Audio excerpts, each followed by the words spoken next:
Assalamualaikum warahmatullahi wabarakatuh. Saya Siti Uswatin Hasanah dari Prodi Sastra Bahasa Inggris akan menyampaikan resumen dari Dr. Halimi MPD yaitu sistem kredit semester atau sering disebut dengan SKS. Nanti per semester mahasiswa akan disuguhkan beberapa mata kuliah dari semester awal sampai semester 7. Khusus semester 8 fokus ke skripsi.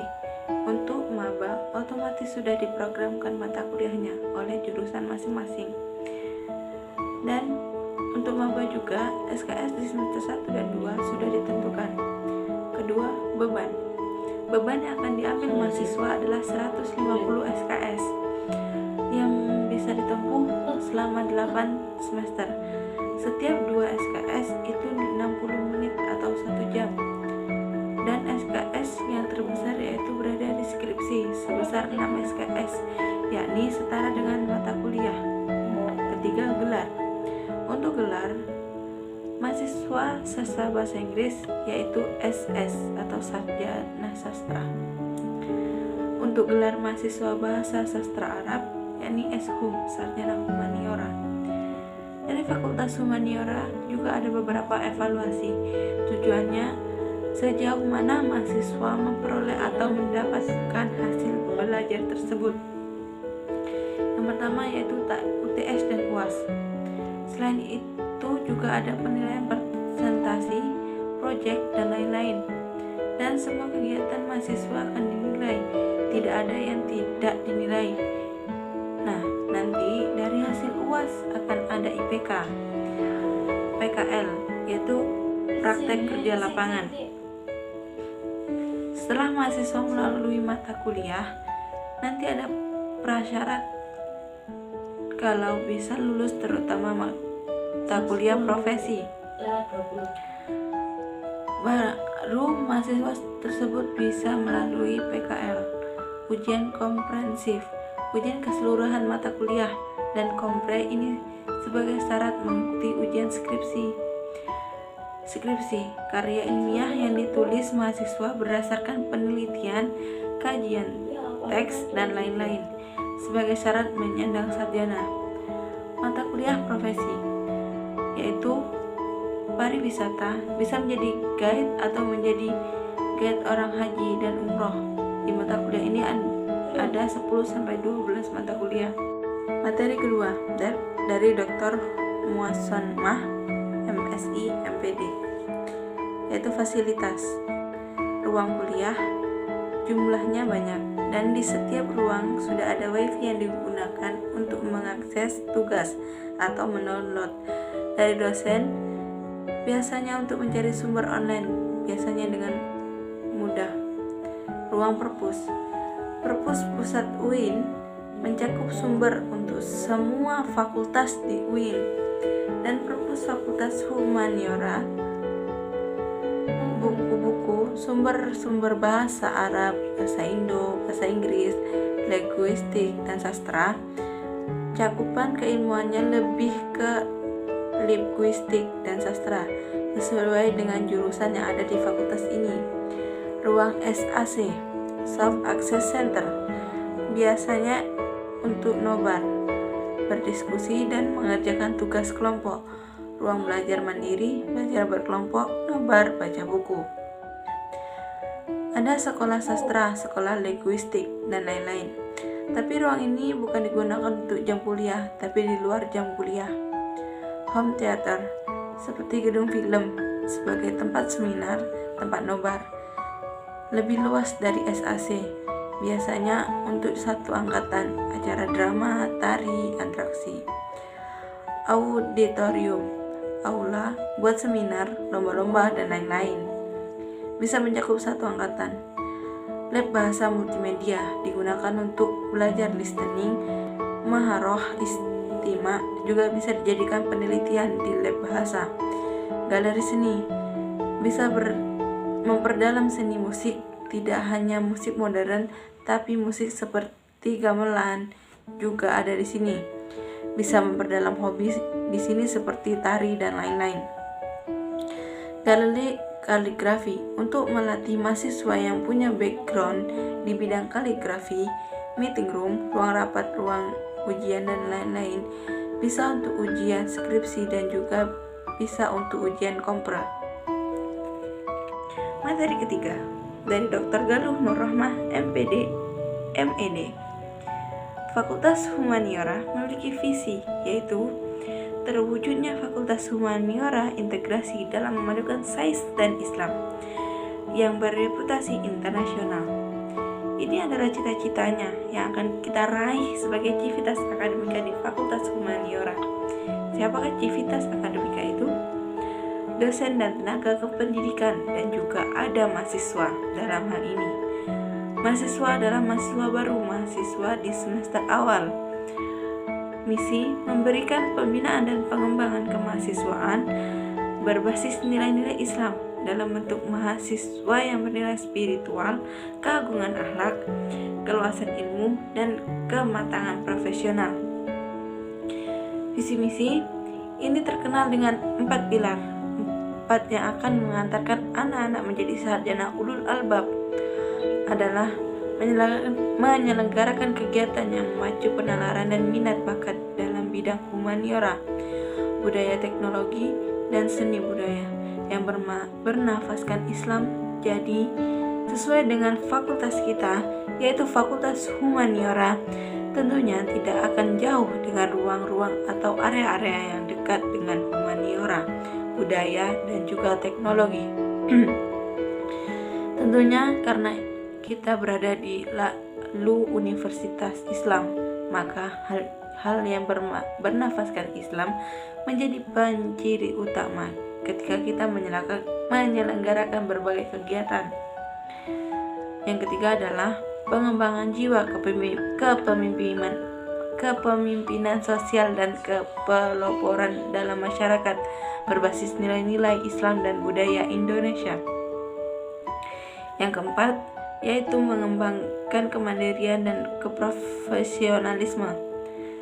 Sebenarnya tujuan kita memiliki cita-cita dan misi.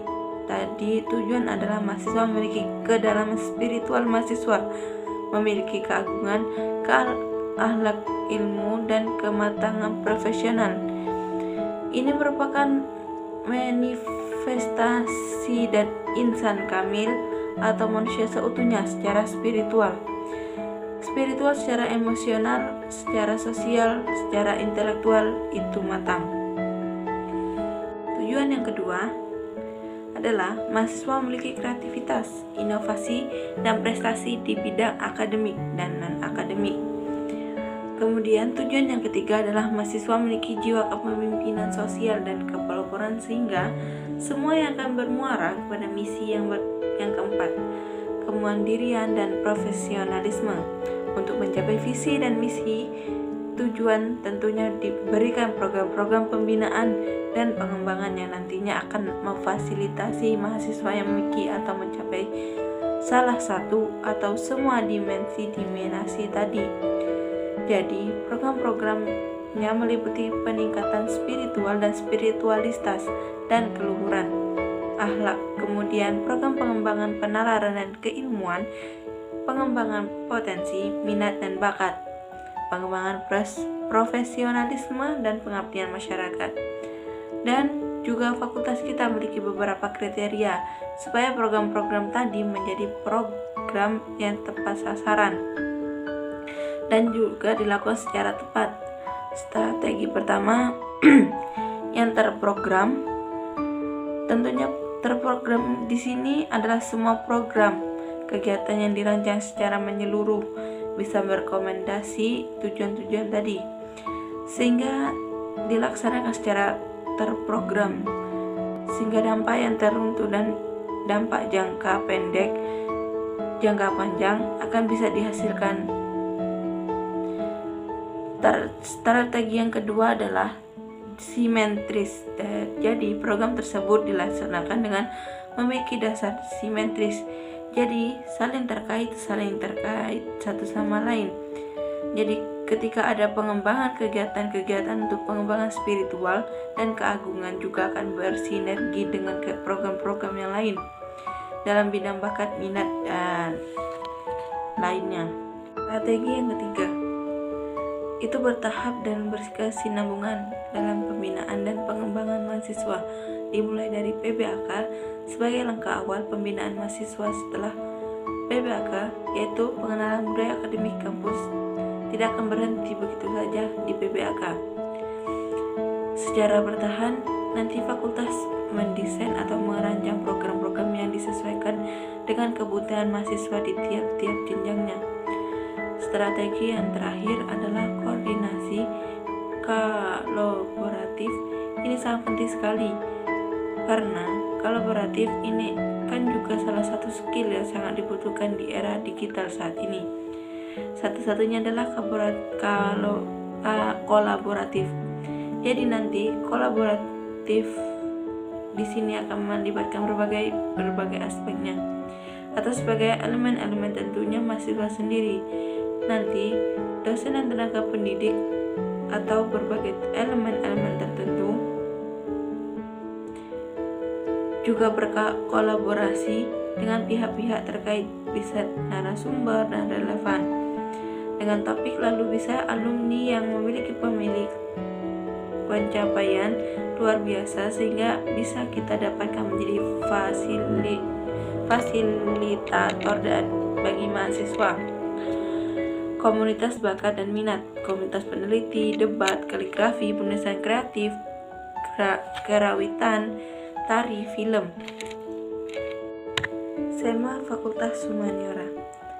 Sedikit sosialisasi tentang apa sih organisasi SEMA itu.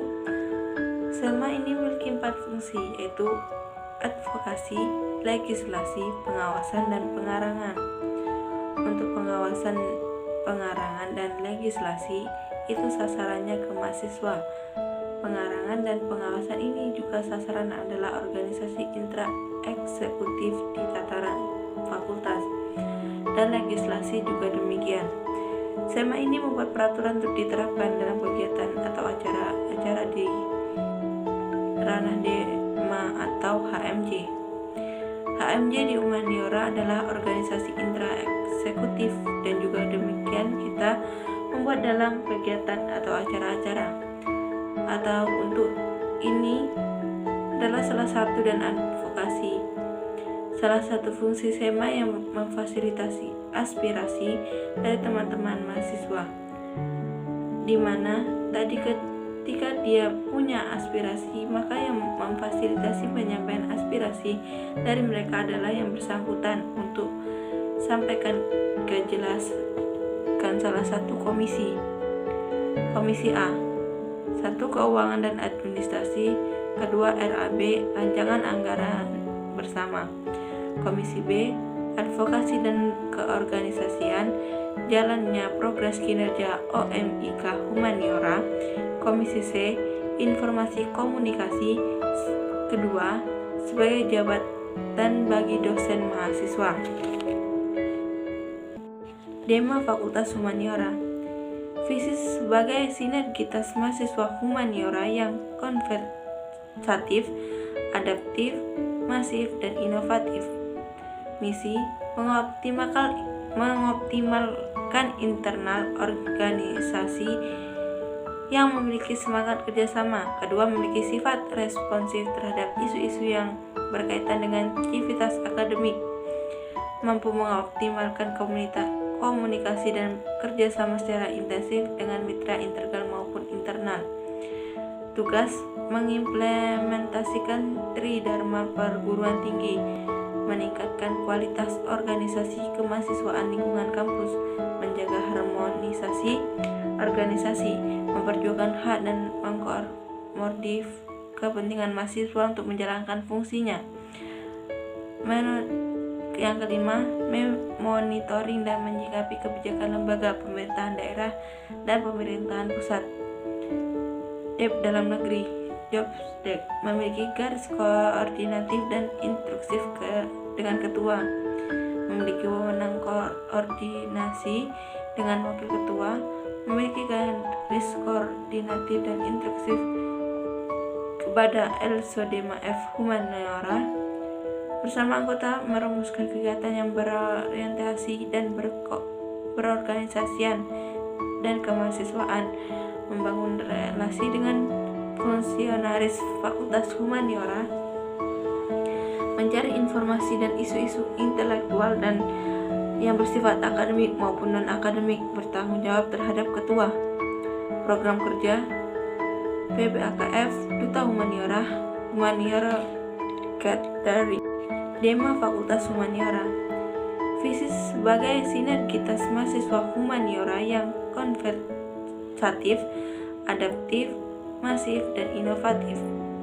Misi mengoptimalkan internal organisasi yang memiliki semangat kerjasama. Kedua, memiliki sifat responsif terhadap isu-isu yang berkaitan dengan aktivitas akademik, mampu mengoptimalkan komunikasi dan kerjasama secara intensif dengan mitra internal maupun internal.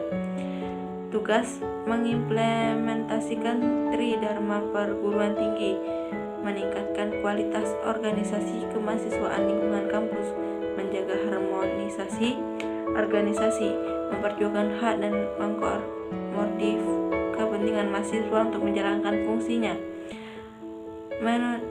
Yang kelima, memonitoring dan menyikapi kebijakan lembaga pemerintahan daerah dan pemerintahan pusat. Dalam negeri, Jobsdesk memiliki garis koordinatif dan instruksif dengan ketua, memiliki wewenang koordinasi dengan wakil ketua, memiliki garis koordinatif dan instruksif kepada LSDM F Humaniora, bersama anggota merumuskan kegiatan yang berorientasi dan berorganisasian dan kemahasiswaan, membangun relasi dengan fungsionaris Fakultas Humaniora, mencari informasi dan isu-isu intelektual dan yang bersifat akademik maupun non-akademik, bertanggung jawab terhadap ketua. Program kerja PBAKF Duta Humaniora Gathering.